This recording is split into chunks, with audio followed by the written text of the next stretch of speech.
অতীতে নাটোরে কোনো চিকিৎসা, বাংলাদেশে কোনো চিকিৎসা সেবা হয় না। আপনারা জানেন আমাদের নেতা তারেক রহমান সাহেব একটা 31 দফা উনি দিয়েছেন।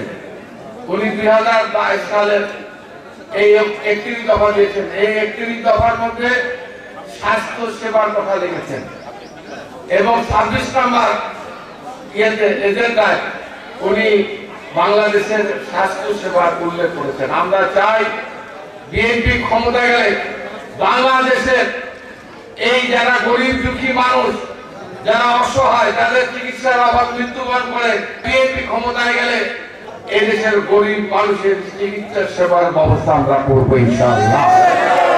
যে বিএনপি ধানের শীষ নিয়ে নির্বাচন করবে, সেই নির্বাচনে বাংলাদেশের মানুষ ধানের শীষকে আপনারা বিপুল ভোটে জয়লাভ করাবেন ইনশাআল্লাহ।